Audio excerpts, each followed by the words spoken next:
Bonjour à chacun. J'ai envie de dire visibles et invisibles. Et je ne pense pas seulement aux anges, mais aux gens qui écoutent autrement. Je vous invite à ouvrir l'Écriture dans l'Évangile selon Matthieu, au chapitre 19. Nous lirons à partir du verset 16. Mais je vous propose, avant de lire, que nous prions. Seigneur notre Dieu, oui, merci pour ta parole. Ouvre notre intelligence, ouvre notre cœur, pour que nous la recevions comme venant de toi. Tu sais nos besoins, Seigneur. Tu sais le point où nous en sommes, chacun. Que ton Saint-Esprit applique à notre vie ta parole et que nous soyons attentifs à ce que tu veux nous dire. Nous t'en prions au nom de Jésus. Amen. Donc vous vous rappelez, ces derniers dimanches, nous avons eu des prédications qui tournaient autour de textes perçus comme relativement compliqués, relativement difficiles, un peu voilà, dont le sens n'était pas évident.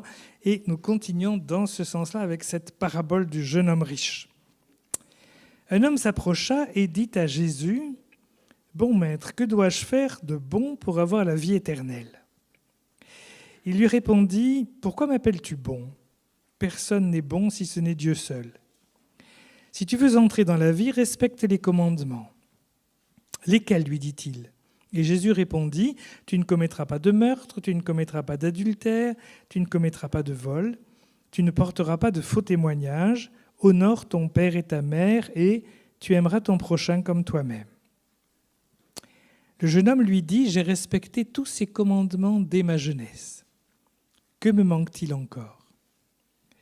Jésus lui dit, « Si tu veux être parfait, va, vendre ce que tu possèdes, donne-le aux pauvres et tu auras un trésor dans le ciel, puis viens et suis-moi. » Lorsqu'il entendit cette parole, le jeune homme s'en alla tout triste, car il avait de grands biens. Jésus dit à ses disciples, « Je vous le dis en vérité, il est difficile à un riche d'entrer dans le royaume des cieux. Je vous le dis encore, il est plus facile à un chameau de passer par un trou d'aiguille qu'à un riche d'entrer dans le royaume de Dieu. » Quand les disciples entendirent cela, ils furent très étonnés et dirent, « Qui peut donc être sauvé ?» Jésus les regarda et leur dit, « Aux hommes, cela est impossible, mais à Dieu tout est possible. » Pierre prit alors la parole et dit, « Voici, nous avons tout quitté et nous t'avons suivi. Que se passera-t-il pour nous ?» Jésus leur répondit, « Je vous le dis en vérité, quand le Fils de l'homme, au renouvellement de toutes choses, sera assis sur son trône de gloire, vous qui m'avez suivi, vous serez de même assis sur 12 trônes, et vous jugerez les 12 tribus d'Israël. Et toute personne qui aura quitté à cause de moi ses maisons, ses frères, ses sœurs, son père, sa mère, sa femme, ses enfants ou ses terres, recevra le centuple et héritera de la vie éternelle. Bien des premiers seront les derniers, et bien des derniers seront les premiers. » Voilà, nous arrêtons ici notre lecture. Alors, c'est un texte qui est très connu. Nous le connaissons sous le nom de la parabole du jeune homme riche, et toujours un peu impressionnant. Tu en y réfléchis. Alors, c'est vrai qu'il commence de manière un peu idéale. Un jeune homme, plein de bonne volonté, vient trouver Jésus et lui demande « Mais pour avoir la vie éternelle. » Quel pasteur, au fond, ne rêverait pas d'une telle situation ? Quelqu'un de bien, il semble vraiment que la suite du récit nous montre, quelqu'un de bien débordant de bonne volonté qui dit « Voilà, qu'est-ce que je dois faire pour avoir la vie éternelle ?» Il est probable que si ça s'était passé avec l'un d'entre nous, il serait assez rapidement devenu chrétien, il aurait été baptisé, il serait devenu membre de l'Église, probablement au bout d'un certain temps, il serait devenu membre du conseil. Et puis, comme l'histoire nous raconte qu'il a quelques connaissances, sans doute, dans les questions financières, peut-être bien qu'il serait devenu trésorier de l'Église. Sauf que ça va beaucoup moins bien se passer avec Jésus. Le jeune homme, nous est-il dit, va repartir tout triste. Et on ne sait rien de la suite. Alors peut-être que notre Seigneur n'était-il pas très doué comme pasteur, en tout cas comme évangéliste. Peut-être est-ce qu'il avait à suivre encore des formations, des sessions de l'école pastorale, en particulier peut-être pour la croissance de l'Église, etc. Ou bien, autre hypothèse, est-ce que nous serions, nous, passés à côté de quelque chose chez ce sympathique jeune homme? Alors on reprend le texte. Il pose donc une question à Jésus et il dit « Maître, que dois-je faire de bon pour avoir la vie éternelle ?» Alors, vous savez, c'est un texte qu'on va retrouver chez Matthieu, chez Marc, chez Luc, avec des nuances. Et donc, dans Matthieu, c'est « Maître, que dois-je faire de bon pour avoir la vie éternelle ?» Dans les deux autres évangiles, c'est « Bon maître, que dois-je faire pour avoir la vie éternelle ?» Si je souligne qu'il y a une différence, c'est que dans la réponse de Jésus, il y a aussi une différence. Jésus répond dans l'évangile selon Matthieu, « Pourquoi m'interroges-tu sur ce qui est bon ? Un seul est bon, sous-entendu évidemment Dieu. » Dans Marc et dans Luc, c'est « Pourquoi m'appelles-tu bon ? Personne n'est bon si ce n'est Dieu seul. » Dans les deux cas, au fond, la question porte sur ce qui est bon. Soit, qu'est-ce que je dois faire de bon pour mériter la vie éternelle ? Ou bien sur Jésus, qui est perçu un peu comme le spécialiste en bonnes choses. Et alors, au lieu de lui dire, comme nous l'aurions sans doute fait, « Eh bien, assieds-toi, je vais chercher un café et je t'explique », Jésus commence par le refroidir un petit peu, me semble-t-il, en soulignant que là n'est pas la question. Il n'y a que Dieu qui est bon.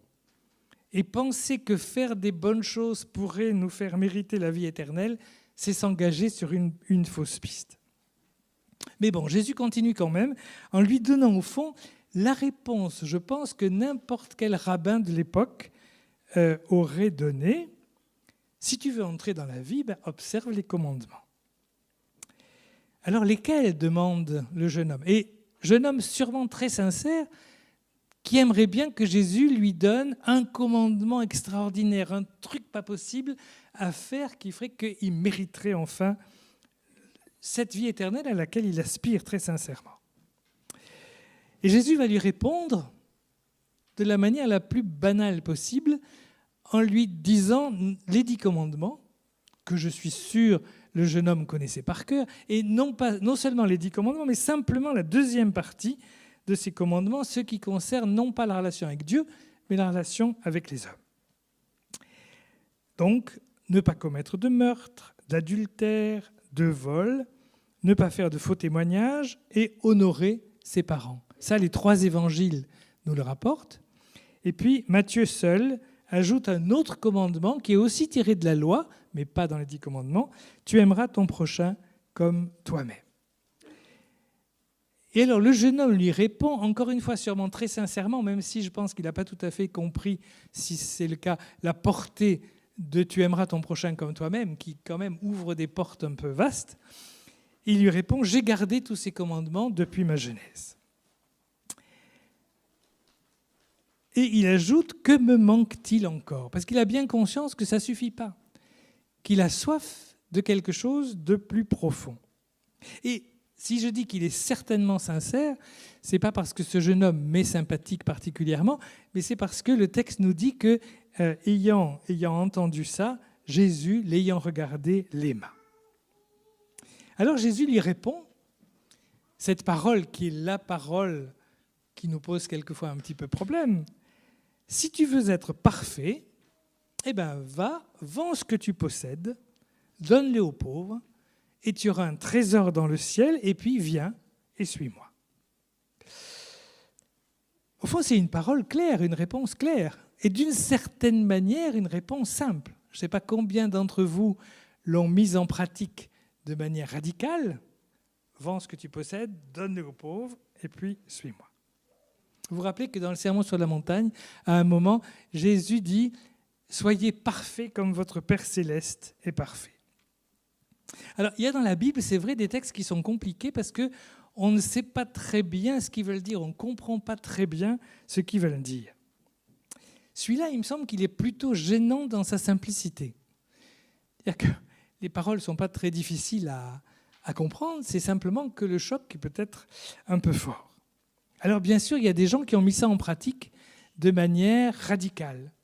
François d'Assise,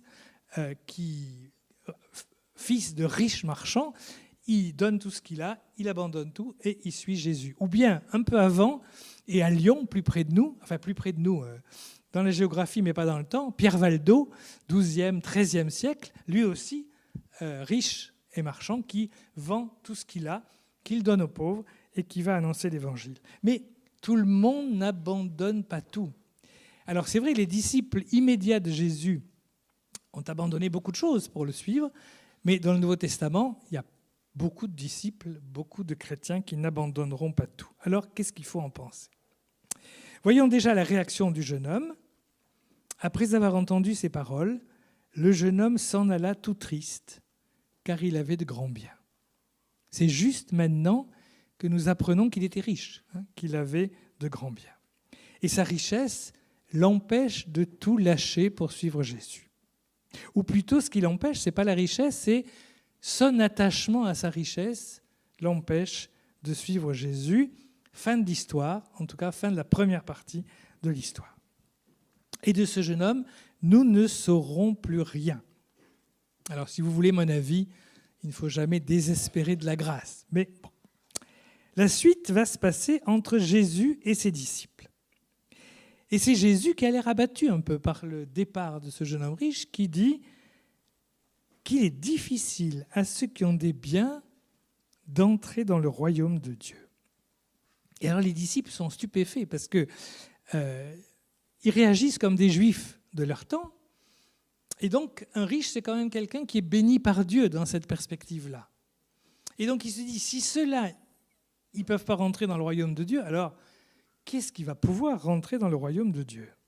Et Jésus continue, « Mes enfants, qu'il est difficile d'entrer dans le royaume de Dieu, il est plus facile à un chameau de passer par un trou d'aiguille qu'à un riche d'entrer dans le royaume de Dieu. » Alors je ne sais pas si vous avez entendu des commentaires ou des prédications, certains ont imaginé que ce trou de l'aiguille, c'était une petite porte de Jérusalem, etc. Très honnêtement, j'y crois pas. D'une part, parce que cette porte arrive bien après Jésus, donc apparemment, ça ne correspond pas.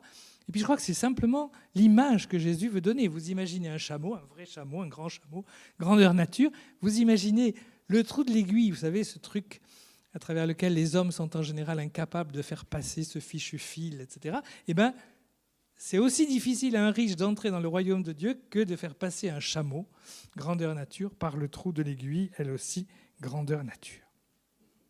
Alors, arrêtons-nous un moment pour réfléchir à ce que ça peut vouloir nous dire.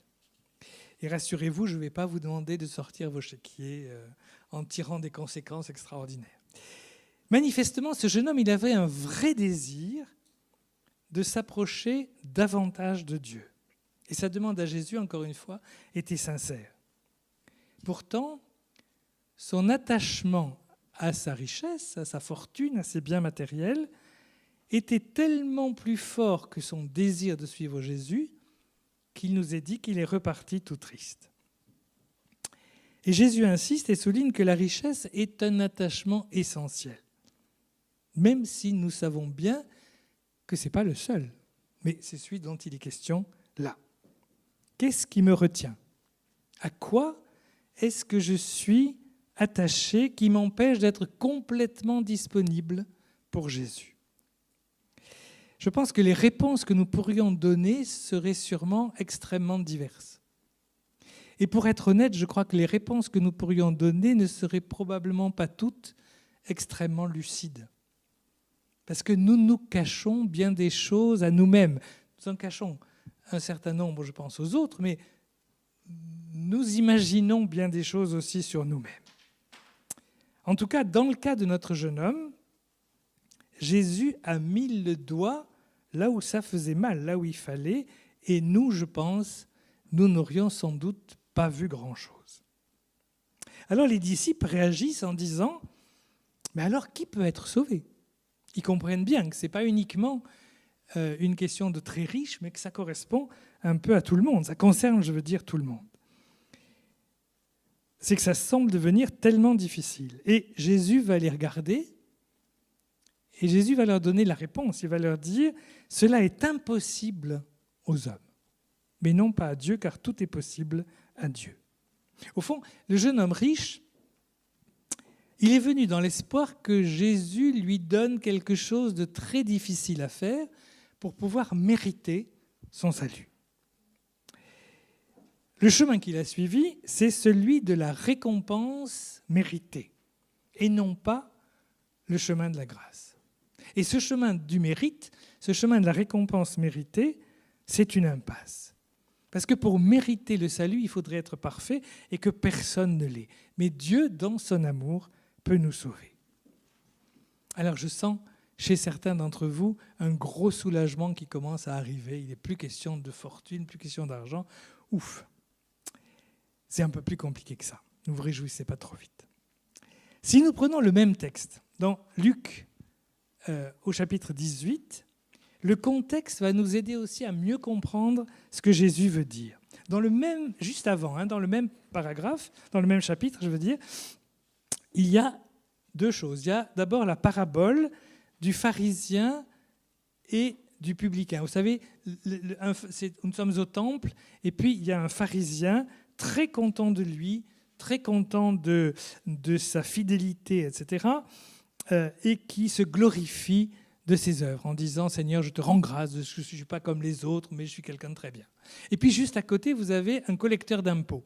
Collecteur d'impôts, donc une personne mise au banc de la société, un peu des gens bien, des gens pieux, parce que c'est aussi collecteur d'impôts pour l'occupant romain. Et il se frappe la poitrine en disant « Ô Dieu, aie pitié de moi, qui suis un pécheur. » Et Jésus nous dit que c'est lui qui est rentré justifié chez lui, et non pas celui qui se prenait pour un type très bien.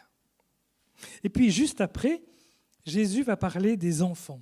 Le royaume de Dieu est pour ceux qui leur ressemblent, et il va même conclure « Quiconque ne reçoit pas le royaume de Dieu comme un petit enfant n'y entrera pas. » Donc dans les deux cas, le salut ou le royaume est pour les petits, pour ceux qui reconnaissent leur faiblesse, que ce soit les enfants tout naturellement, que ce soit ce collecteur d'impôts qui se repent de ce qu'il est et qui a conscience qu'il ne mérite rien. Le salut, il est pour eux et non pas pour ceux qui se croient arrivés, qui se croient méritants. Et puis toujours dans Luc, évangile très riche, cet évangile de Luc, juste au chapitre qui suit immédiatement, il est encore question d'un riche. Mais d'un riche un peu différent, Zachée. Zachée, c'est un riche qui est collecteur d'impôts. Il a tendance à cumuler un peu les inconvénients, là. Mais là, c'est Jésus qui va s'inviter chez lui. Vous vous rappelez, Jésus passe dans cette ville de Jéricho. Zachée, qui est petit, monte sur un arbre parce qu'il est très désireux de voir Jésus. Il monte sur un sycomore. Et alors, sans qu'il ait rien fait, sans qu'il ait rien dit, Jésus le regarde et lui dit « Aujourd'hui, je veux rentrer chez toi. Je veux manger avec toi. Il faut que je demeure aujourd'hui dans ta maison. » Et Zachée, tout content, descend de son arbre et reçoit Jésus avec joie. Donc Zachée était riche comme le jeune homme dont on a parlé tout à l'heure, sauf que sa réaction va être extrêmement différente de celle du jeune homme. Parce que spontanément, Jésus n'a pas abordé la question. Il dit « Voici Seigneur, je donne aux pauvres la moitié de mes biens, et si j'ai fait tort à quelqu'un, si j'ai fait tort de quelque chose à quelqu'un, je lui rends le quadruple. » Alors je me suis toujours dit quand même que pour dire une chose pareille, il ne devait pas être si malhonnête que ça. Parce que quand vous dites « si j'ai fait tort à quelqu'un, je lui rends le quadruple », si vous avez, en tant que collecteur d'impôts, triché pour la plupart des gens, ça serait... Voilà, c'est purement gratuit et c'est purement de moi. En tout cas, Jésus ne lui a rien demandé, mais Zachée manifeste une immense liberté à l'égard de sa fortune. Et Jésus conclut simplement, aujourd'hui, le salut est entré dans cette maison. Au fond, Zachée s'est conduit comme un enfant, avec la simplicité, le naturel d'un enfant. Il a reçu le salut comme un cadeau, comme une grâce pure qui lui était faite et non comme quelque chose qu'il aurait à mériter. Mais aussitôt, spontanément, ça a eu des conséquences pratiques et ça montre bien que sa richesse n'était pas un obstacle à l'accueil du salut, puisque tout de suite, il a manifesté qu'il était prêt à l'abandonner, en tout cas en très grande partie, et Jésus ne lui a rien demandé d'autre. Ce texte, au fond, on n'est pas les premiers à se poser des questions dessus, et dans l'histoire, on a tiré de ce passage des conclusions très différentes. Certains ont pensé qu'il y avait une sorte de perfection à chercher, et que cette perfection supposait une pauvreté radicale. Et donc, ça a entraîné une sorte de spiritualité à 2 étages, c'est-à-dire les simples chrétiens, et pour eux, finalement, les 10 commandements, c'était très bien, et puis des gens parfaits, ou en tout cas plus parfaits, qui devaient abandonner toute chose et vivre une vie de pauvreté, oui, beaucoup plus radicale. Alors, je trouve ça très bien, très beau, mais je ne crois pas du tout que ce soit ce que le texte a l'air de nous dire. D'autres, alors c'est un discours que nous entendons plus souvent chez nous, on pensait que cela voulait surtout dire que nous sommes tous pécheurs, que nous ne pouvons pas accéder au salut par notre mérite et que seule la grâce pouvait nous sauver. Jusque-là, ce n'est pas faux. Et on en tire la conséquence, donc soyons riches si nous le sommes, avec tranquillité, paisiblement et avec reconnaissance. Eh bien, je ne suis pas sûr que ce soit non plus la totalité de ce que le texte veut nous dire. Pour ce qui est du salut, c'est vrai, nous ne devons compter que sur la grâce. Il ne se mérite pas. Mais il faut aussi reconnaître que certains attachements peuvent nous empêcher d'accueillir ce salut, d'entrer dans le royaume. C'est très exactement l'impression qu'on a avec le jeune homme riche. Il est désireux de suivre Jésus, mais il est tellement attaché à sa richesse que finalement, ça va l'empêcher d'être disponible.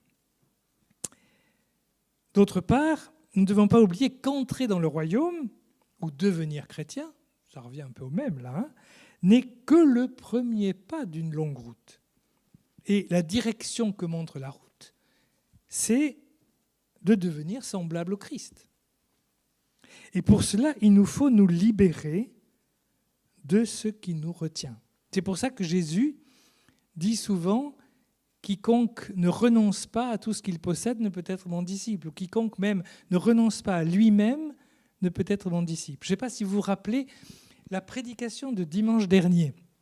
C'est Joseph qui prêchait, et il prêchait sur ce texte dans le Sermon sur la montagne où Jésus dit « Si ta main droite ou si ton œil droit est une occasion de chute, arrache-le, coupe-la, la main droite et arrache l'œil, et suis-moi, etc. » C'est la même idée au fond.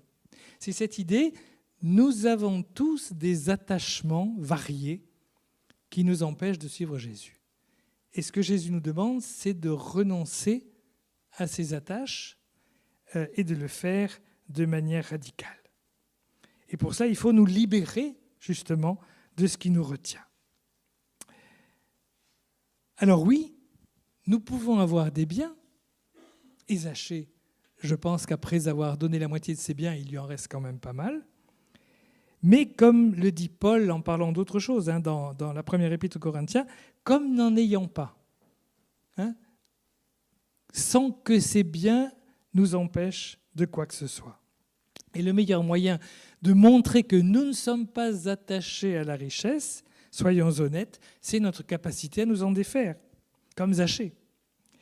C'est vrai que nous imaginons souvent que nous sommes libres de plein de choses, un peu comme ces fumeurs, vous savez, ou ces alcooliques qui disent « mais moi j'arrête quand je veux ». Sauf qu'ils n'arrêtent jamais.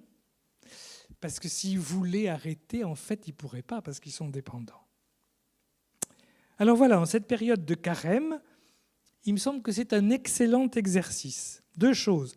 Apprendre à discerner ce qui me retient, ce à quoi je suis attaché. Que ce soit des grandes ou des petites choses. Et ne pensez pas uniquement à votre compte en banque. Ça peut être beaucoup de choses. Ça peut être l'image que je donne de moi-même. Ça peut être ma tranquillité. Ça peut être mon confort. Ça peut être plein de choses, je pense, extrêmement variées. Et rappelons-nous une chose que je trouve aussi c'est une expression, je trouve très belle, c'est un grand spirituel du XVIe siècle qui disait « Qu'importe qu'un oiseau soit attaché par la patte avec un fil très fin ou avec une corde, dans les deux cas, ça va l'empêcher de voler. Quelquefois, nous avons des attachements qui sont énormes, qui se voient, qui sont grossiers. Mais très souvent, nous pouvons avoir des attachements qui se portent très bien, qui sont des attachements très invisibles, très corrects, et même dans la société, voire dans l'Église, qui seront considérés comme d'excellentes choses, qui ne nous empêcheront pas moins de suivre radicalement le Christ. Pour terminer sur une note plus joyeuse, je vous propose de relire la fin de notre texte. Jésus vient de dire en parlant du salut, « Aux hommes c'est impossible, mais à Dieu tout est possible ». Alors Pierre réagit. Et Pierre dit, oui, d'accord, mais alors nous? Parce que nous, quand même, on t'a suivi. Nous, on a laissé nos barques, nos familles, notre père, notre métier, etc. Et on te suit. Qu'en sera-t-il de nous qui t'avons suivi? Et alors Jésus va répondre par une réponse double. Première réponse, on pourrait dire directement pour les disciples.